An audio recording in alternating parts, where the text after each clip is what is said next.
আসসালামু আলাইকুম। খাদিজাস কিচেনে আপনাদের সবাইকে স্বাগতম। আশা করি সবাই ভালো আছেন। প্রতিদিনের মতো আজকেও আমি নিয়ে এসেছি আপনাদের জন্য মজাদার একটি রেসিপি। আজকে আমার রেসিপিটি হলো ডিমের শাহী কোরমা। চলুন দেখা যাক কিভাবে তৈরি করা যায় এই কোরমাটি। প্রথমে কোরমাটি তৈরির জন্য আমি এখানে 6টি ডিম নিয়েছি। এগুলো সিদ্ধ ডিম। আমি খুব ভালো করে এগুলো সিদ্ধ করে নিয়েছি।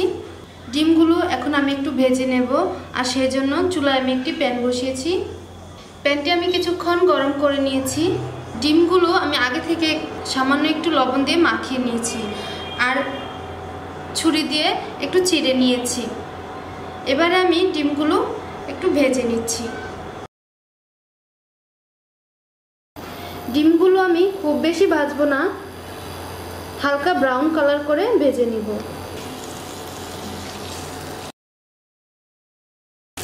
এখানে আমি 6টি ডিম নিয়েছি, আপনারা চাইলে কম বেশি নিতে পারেন।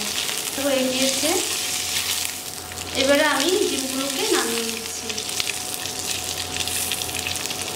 আমি ডিমগুলো নামিয়ে নেওয়ার পরে আমি আরও একটু তেল দিয়ে দিচ্ছি। এখানে আমি 1/3 কাপ তেল নিয়েছি। তেলটা গরম হয়ে গিয়েছে, এবার আমি দিয়ে দিচ্ছি 3টি এলাচ, 3 টুকরা দারচিনি, আপনারা চাইলে কম বেশি দিতে পারেন। এবারে একটু নেড়ে দিচ্ছি।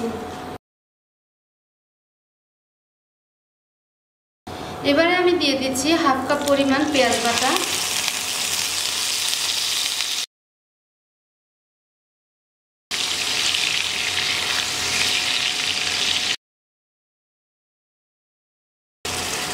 এরপর দিয়ে দিচ্ছি 1/2 চা চামচ আদা বাটা, 1/2 চা চামচ রসুন বাটা। যেহেতু কোরমাটা মিষ্টি হবে, তাই আদা এবং রসুনের পরিমাণটা একটু কমিয়ে দিতে হবে। আমি আবারও নেড়ে চেড়ে ভালোভাবে মিশিয়ে নিচ্ছি।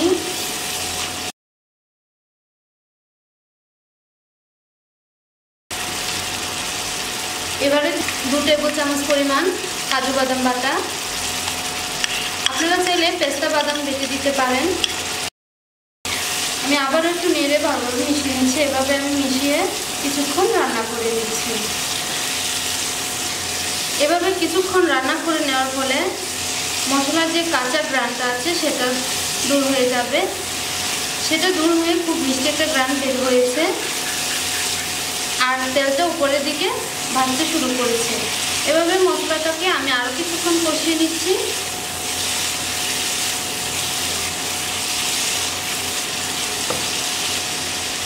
এরপর দিয়ে দিচ্ছি স্বাদ মতো কিছুটা লবণ, 1/2 চা চামচ জিরা গুঁড়া, 1 চিমটি পরিমাণ জয়ত্রী, 1 চিমটি পরিমাণ জয়ফল।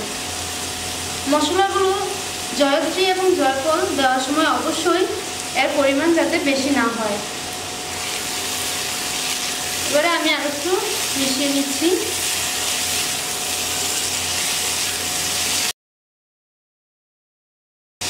এরপর দিয়ে দিচ্ছি 1/2 কাপ পরিমাণ পানি। এরপর দিয়ে দিচ্ছি 1 কাপ পরিমাণ দুধ। দুধটাকে আমি আগে থাকতে জ্বালিয়ে রেখেছিলাম। এখানে কিন্তু কাঁচা দুধ ব্যবহার করা যাবে না, অবশ্যই আপনাকে দুধটা জ্বালিয়ে নিতে হবে। দেখুন দুধটা ফুটতে শুরু করেছে। এবারে আমি এতে দিয়ে দিচ্ছি স্বাদ মতো কয়েকটা কিশমিশ, 4টে কাঁচামরিচ। আমি এখানে লাল মরিচ নিয়েছি, আপনারা চাইলে কাঁচাগুলো নিতে পারেন। এরপরে দিয়ে দিচ্ছি সামান্য একটু লেবুর রস। আপনারা চাইলে লেবুর রস নাও দিতে পারেন।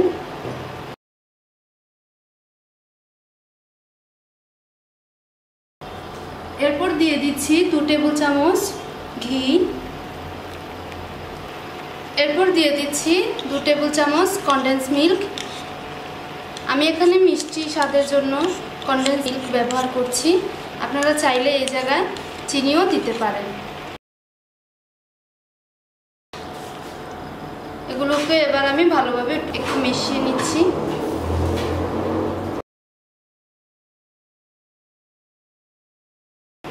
এবারে দিয়ে দিচ্ছি ভেজে রাখা ডিমগুলো। ডিমগুলোকে একটু নেড়েচেড়ে ভালোভাবে মিশিয়ে নিচ্ছি।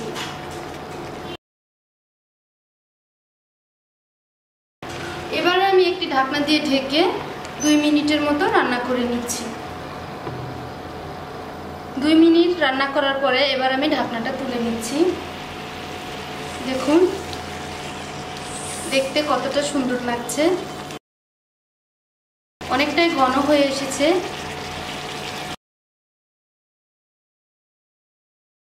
এবার আমি চুলাটি অফ করে দিচ্ছি।